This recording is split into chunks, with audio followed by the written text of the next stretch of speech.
Hai hai hai, salam jumpa kaum rebahan.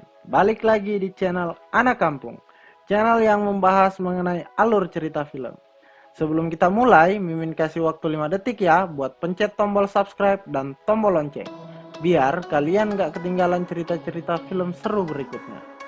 5, 4, 3, 2, 1. Pernah nggak kalian terbayang jika harus hidup dan tinggal sendirian di sebuah planet yang antah berantah dan tanpa kehidupan? The Martian adalah salah satu film yang dirilis pada tahun 2015 yang menceritakan kisah perjuangan hidup seorang astronot NASA bernama Mark Watney. Di awal cerita, langsung menunjukkan konflik yang menegangkan, di mana kondisi planet Mars yang tidak bersahabat waktu itu membuat Komandan Melissa harus mengambil keputusan dengan bijak, bahwa dia dan seluruh awak kapalnya harus membatalkan misi penyelidikan tentang planet Mars dan segera kembali ke bumi. Akan tetapi, disebabkan badai yang amat dahsyat, salah satu tim mereka terhempas karena terkena puing-puing akibat dari badai yang terjadi. Nah, awak yang terkena puing-puing ini adalah si Mark, atau si pemeran utama pada film kali ini. Komandan Melissa lalu memutuskan untuk meninggalkan Mark karena mengira dia telah meninggal akibat insiden tersebut. Tetapi, di luar dugaan, ternyata Mark masih hidup, selamat dari musibah badai tersebut, dan mengalami luka tusukan di bagian perutnya, akibat besi antena yang mengenainya pada saat badai terjadi. Nah, petualangan Mark Watney untuk hidup di planet Mars seorang diri dimulai dari sini. Semua alat komunikasi tidak berfungsi dan hanya tinggal sendirian di sebuah planet yang tidak memiliki banyak oksigen dan air, membuat Mark putus asa dan berpikir akan mati seorang diri di sini. Scene berikutnya kita diperlihatkan bahwa secara tidak sengaja keputusasaan Mark berubah menjadi semangat dikala dia melihat foto dari teman-temannya. Lalu dia berpikir bahwa jika dia bisa bertahan selama 3 tahun, maka dia akan selamat karena akan ada misi berikutnya oleh NASA. Mark pun lalu mulai mengatur semua persediaan makanan yang ada di sini. Mencoba menjadwal pola makanannya agar semua persediaannya cukup untuk 3 tahun. Masalah lain pun timbul, di mana suplai makanan yang tersedia hanya cukup untuk 2 tahun, dan berarti 1 tahun berikutnya dia tidak memiliki persediaan makanan. Untungnya, Mark merupakan salah satu astronot yang berlatar belakang pendidikan ahli pertanian. Dan dia pun berjanji pada dirinya sendiri bahwa dia akan menjadi manusia pertama yang bercocok tanam di Mars. Keren ya tuh. Masalah kembali timbul, di mana Mars itu merupakan salah satu planet yang tidak memiliki kelembaban tanah dan ketersediaan air yang cukup untuk menumbuhkan tanaman. Gimana ya jadinya? Mark akhirnya memutar otak untuk berpikir bagaimana dia harus memecahkan masalah-masalah tersebut, di mana dia harus bertahan hidup dan harus bisa menumbuhkan tanaman. Akhirnya dengan berbekal ilmu yang dia miliki, dia mendapatkan sebuah pengetahuan bahwa mendapatkan kelembapan tanah yang sesuai untuk tumbuhan, maka dia harus mencampurkan tinjanya sendiri dengan tanah di sana agar mendapatkan kelembapan tersebut. Di sini kita diperlihatkan scene di mana dia sedang mengaduk-aduk tinja dan tanah yang dia campurkan. Karena disebabkan oleh tidak adanya oksigen di planet Mars, yang merupakan unsur terpenting untuk tumbuhan, akhirnya ia memutuskan untuk membuka ladang di dalam markasnya sendiri.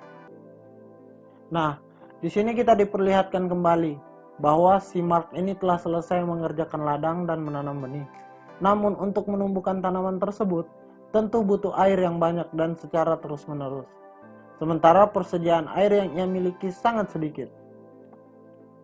Dia pun mendapatkan ide berbekal pendidikan dan latihannya, dia mencampurkan hidrogen ditambahkan oksigen lalu membakarnya. Itu menurut teorinya. Untuk mendapatkan air. Boom! Karena salah perhitungan bukannya air yang didapat, justru ledakan yang terjadi. Hal ini disebabkan karena perhitungan komposisi yang tidak sesuai. Berbekal pengalaman pertamanya, dia pun mengulang percobaan itu, tentunya dengan perhitungan yang matang. Dan Mark kali ini berhasil. Hari demi hari berlalu dan seperti yang diharapkan, akhirnya tanaman Mark tumbuh. Oh iya, Mimin lupa bilang bahwa tanaman yang ditanam si Mark ini adalah kentang yang berasal dari perbekalan mereka. Ini merupakan tumbuhan yang menobatkan Mark sebagai manusia pertama yang berhasil bercocok tanam di planet Mars. Wah, selamat ya Mark. Scene berikutnya kita diperlihatkan situasi di bumi, di mana sedang berlangsung upacara pemakaman untuk Mark. Nah, jadi Mimin jelasin sedikit ya, bahwa di bumi ini semua orang mengira bahwa Mark telah tewas akibat terjangan badai.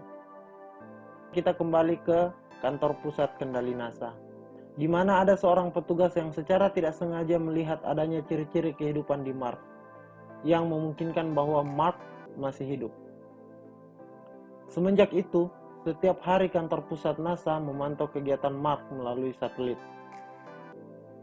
Terlihat bahwa Mark berulang kali ke suatu tempat di dataran planet Mars. Sampai pada suatu saat, salah satu staf NASA menyadari bahwa yang dicari Mark adalah Pathfinder, yang merupakan alat jadul yang digunakan oleh NASA untuk memotret keadaan Mars. Akhirnya Mark menemukan alat tersebut dan komunikasi antara Mark dan manusia di bumi bisa dilakukan. Namun, seperti penjelasan Mimin sebelumnya, alat ini hanya bisa digunakan untuk memotret. Jadi, Mark hanya dapat bertanya dengan kemungkinan jawaban ya atau tidak. Dan ada satu masalah lagi. Proses pengiriman satu buah gambar dari Mars ke bumi memakan waktu kurang lebih itu 32 jam. Jadi bisa dibayangkan kan berapa lama mereka harus menunggu untuk sekedar tahu jawaban dari pertanyaan. Dengan berbonalkan alat ini, akhirnya Mark diajarkan cara untuk meretas alat komunikasi NASA agar dapat bisa saling berbalas chat. Chat pertama yang dilakukan oleh Mark dan staf NASA disiarkan langsung di seluruh dunia. Dan di sini pun dia mengetahui bahwa tak satu pun temannya yang diberitahu bahwa dia masih hidup. Marah, kesal, itu yang dirasakan Mark. Namun si pimpinan NASA berdalih bahwa itu dapat mengganggu mental dari awak lain kalau mereka tahu bahwa ternyata mereka meninggalkan Mark dalam keadaan hidup. Akhirnya, tim NASA di bumi sibuk menyiapkan proses penyelamatan untuk Mark. Tim di bumi mempertimbangkan kemungkinan bertahan hidup Mark di planet Mars. Memang agak mirip-mirip ya antara Mark dengan planet Mars. Jadi teman-teman jangan bingung.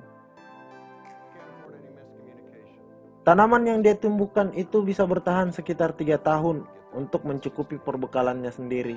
Maka tim NASA menyiapkan misi penyelamatan yang akan dilaksanakan tahun depan dengan persiapan yang matang tentunya. Namun semua itu tidak berjalan tanpa kendala. Kita kembali diperlihatkan scene di Mars,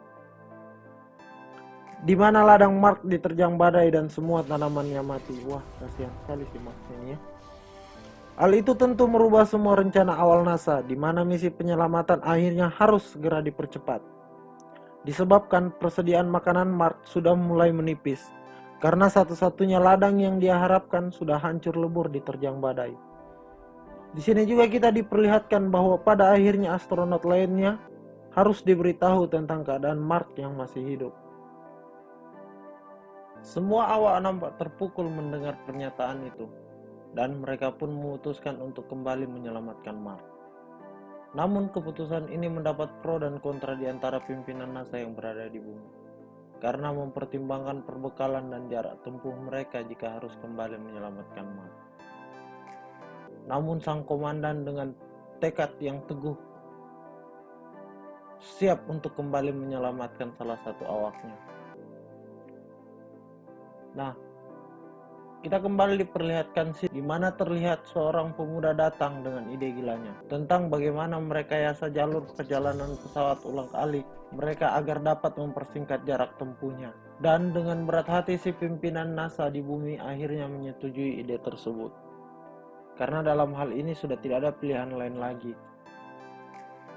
Namun perbekalan mereka harus tetap disuplai untuk memenuhi kebutuhan seluruh awak. Karena dengan perbekalan yang ada dianggap tidak akan mencukupi jika harus kembali untuk menyelamatkan Mark. Singkat cerita, peluncuran roket penyuplai makanan penyelamatan pun dilakukan.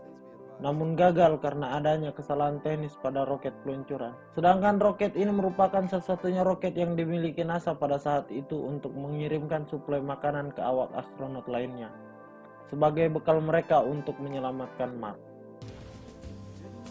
Di sini kita kembali diperlihatkan sebuah scene di mana Amerika harus meminta bantuan kepada Cina, karena pada saat itu hanya Cina yang memiliki roket yang dapat mengantarkan suplai makanan tersebut ke angkasa.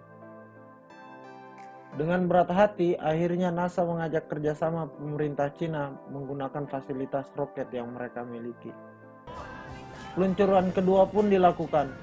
Peluncuran kali ini berjalan sesuai harapan, dan akhirnya perbekalan dapat diterima oleh tim penyelamat. Misi penyelamatan Mark pun dimulai. Kapal ruang angkasa mengikuti lintasan yang telah disepakati. Mark pun tampak bersemangat meninggalkan base campnya untuk menuju ke pesawat penyelamat. Jadi Mimin jelasin dikit ya. Pesawat penyelamat ini sudah mendarat di Mars sebelumnya untuk misi NASA berikutnya. Namun pesawat ini hanya pesawat yang digunakan dari planet Mars menuju ke kapal induk. Jadi kalau mau pulang tetap harus menggunakan kapal induk. Kita lanjut ke cerita ya guys. Namun hal lain kembali menjadi kendala. Pesawat yang digunakan oleh Mark memiliki beban yang terlalu berat sehingga tidak dapat secara maksimal menembus atmosfer planet Mars. Di sini teknisi dari bumi mengemukakan bahwa satu-satunya cara adalah dengan mengurangi seluruh berat bobot pesawat itu. Mark pun bergegas membongkar pesawat itu untuk mengurangi bobot bebannya. Dan akhirnya saat yang ditunggu-tunggu pun tiba. Mark bersiap meluncur dan para awak lain telah siap menunggu di luar angkasa untuk menjemput Mark. Semua belum berakhir bahagia, karena konflik terbaik menurut Mimin dalam film ini terjadi pada scene ini. Pesawat Mark meluncur, dan benar saja, ternyata lintasan pesawat Mark berada jauh dengan lintasan pesawat ulang-alik awak yang lain. Sehingga sang komandan akhirnya memutuskan untuk meledakkan sisi kanan pesawat dengan menggunakan bom agar mendapatkan dorongan ke kiri, agar lebih dekat dengan lintasan kapal penyelamat Mark. Ledakan terdengar dalam hal ini karena sisi kanan kapal telah diledakkan sehingga menyebabkan dorongan ke kiri akibat gas buang yang diakibatkan oleh ledakan tersebut. Namun hal ini belum cukup karena masih terpaut jarak yang cukup jauh. Nah, di sini ide gila si Mark kembali muncul untuk melubangi baju astronotnya guna mendapatkan gaya dorong. Semacam Iron Man lah kayak gitu. Dan dengan berbagai macam momen dramatis pada saat itu, akhirnya Mark berhasil diselamatkan.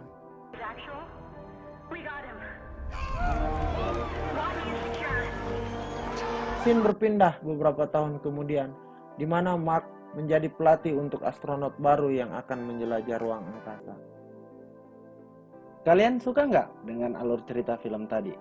Nah, kalau kalian punya masukan berupa kritik dan saran buat Mimin agar bisa lebih baik membuat alur cerita film ke depannya, tolong tinggalkan di kolom komentar. Terima kasih sudah menyaksikan channel Anak Kampung. Salam sukses buat kita semua.